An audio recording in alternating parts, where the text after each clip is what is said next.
Alright, good morning mga kaibigan. This is Motozar, your Moto Master. So sa video na ito, tayo ay mag-change oil na itong ating Suzuki Crossover 110. At dahil ito ay babad or bugbog sa mga trail rides natin, it's not necessarily na ma-reach mo yung 2,500 kilometers kapag na-reach mo na yung buwan na tagal na hindi na change oil. Yun na yung pinaka-maximum ko dyan, 3 months. Dapat nyan, every 2 months kung meron kang budget ay yung ma-change oil, lalo kung hindi nagagamit. Sa katagalan nag-accumulate ho yan ng droplets or ng tubig sa loob. That's why nag-iiba ang viscosity ng inyong langis. So kung Suzuki Raider crossover ang inyong motor or Smash, ay luwagan nyo lang yan, 14mm na bolt. Ito pala yung yung oil filter ng Smash, ng Raider J. Yun yung kagandahan eh. Papalitan natin to every other change oil. So sa next na change oil ko, papalitan ko ulit yan. Mura lang naman yan eh, nasa 80 pesos lang pag binili mo sa motor shop. Ang katangi-tangi kong palatandaan na yan ay drain plug, ay meron ito mga kaibigan. Itong part na ito, bakal yan na nagko-cover nitong pinaka drain plug. So yan yung palatandaan. It's either 17 or 14 or iba pa mga sizes yan.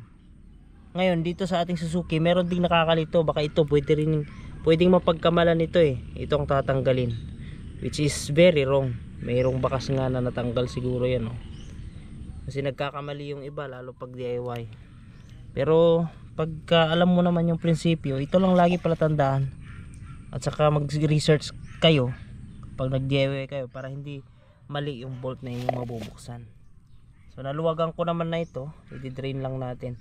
Ang natakbo ng motor na ito since na last ko na change oil, wala pang 1,000 eh. Pero lagi kasing babad sa bundok kasi puro bundok. Kung papansinin nyo or susubaybayan ninyo ang mga video ko sa kabilang channel sa Eli Motor, mapapanood nyo yung mga ruta ko.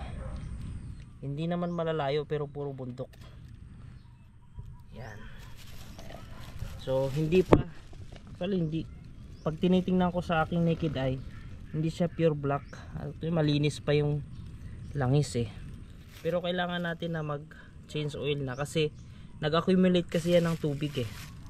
Lalo kung minsan lang gamitin yung sasakyan, kahit yung 4 wheels, kahit yung motor. Pag minsan mo lang ginagamit kasi talagang nag-accumulate yan ng tubig sa loob.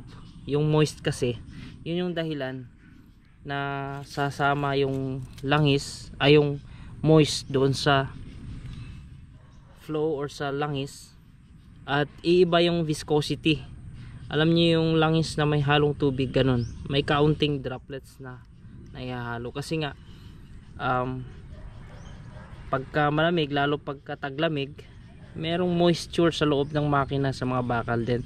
Yung moist na yon, tubig yun yung hahalo sa langis, kaya nahisira yung viscosity ng langis. That's why kailangan mong palitan ng langis. Maximum yung 3 months talaga dyan eh. Pag 4 wheels naman 5 months.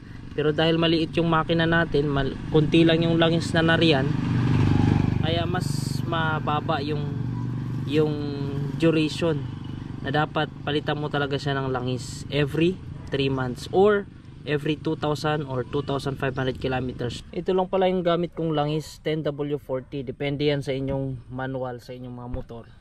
Sa Honda XRM, 10W30 ang doon eh, ang recommended na viscosity ng langis. Pero dito sa ating Suzuki kasi 10W40. So yung 10 yan yung lapot niya or lagnaw kapag malamig. Tapos yung 40, yan naman yung lapot niya or lagnaw kapag high temperature niya na.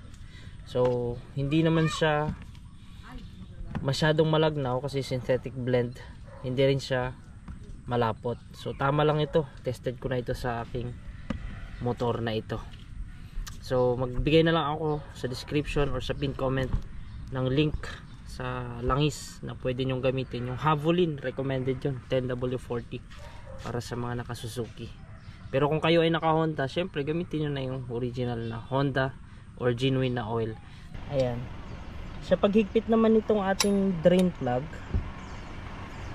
yan ho ay tamang higpit lang. Huwag masyadong mahigpit na to the extent na hindi mo na mabaklas at nalulostrate pa nga yung iba. Kasi nga langis lang naman ang pinipigilan yan. Yun lang hindi kayang lukuhin, hindi kayang kamayin ng mga manloloko na babaklasin at madidrain yung langis mo at di ka na makaalis sa pupuntahan mo kasi walang langis yung makina mo.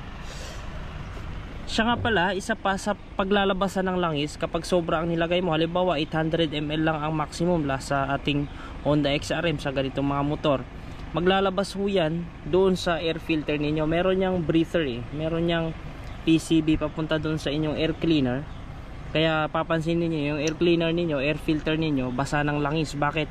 Naglalabas kasi ng langis dahil mataas yung pressure. Tulad ng sinabi ko, maghahanap yan ng malalabasan, pupunta yan sa inyong airbox, kaya may langis yung inyong air filter. That's why dapat di talaga sobra, tama lang dapat mga kaibigan. Ayan, kahit anong ingat mo para hindi maitapon yung langis, meron pa rin na itatapon. So mga kaibigan, 650 ml lang ikakarga natin kasi di tayo nagpalit ng ating oil filter, at that is based on the recommendation doon sa manual natin dito sa ating Suzuki.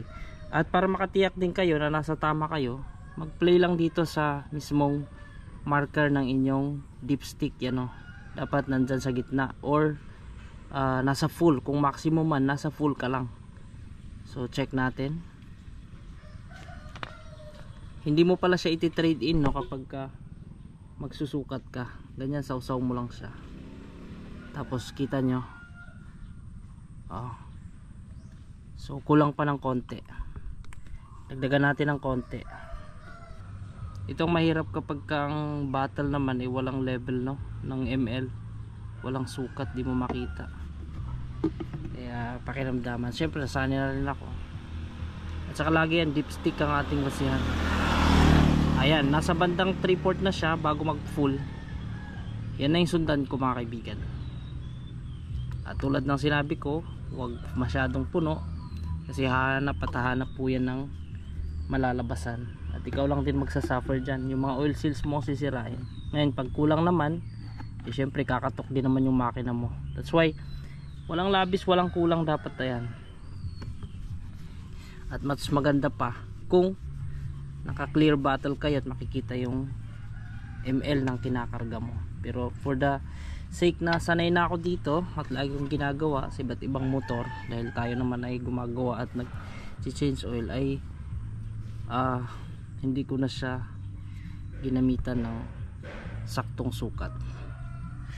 Ayan na mga kaibigan, tapos paanda rin lang natin yan, tapos i-check natin ulit kung kumusta na yung level, kasi meron kasing time na okay yung pagkarga mo nung pinandar mo, nag-circulate na yung langis, kumonti ulit, tapos dagdag ka lang ng konti, kunting-kunti na lang. So yun lang mga kaibigan, thank you for watching. Once again, this is MotoMaster, Motozar, your MotoMaster. Thank you sa inyong panunood. Meron pala tayong mga rides, mga videos, mga adventure gamit ang motor na ito, at mas makita nyo yung performance nito. Kung nagtatanong kayo ano mas better, XRM o ito, ay masasagot yan sa kabilang channel natin, Eli Motor. Panoorin nyo yung mga videos ko doon, mga adventures natin, doon mo makikita yung review ng motor na ito. At sa ating XRM naman, meron tayong mga dating videos na pwede nyo panoorin para makita nyo yung anong pinagkaiba.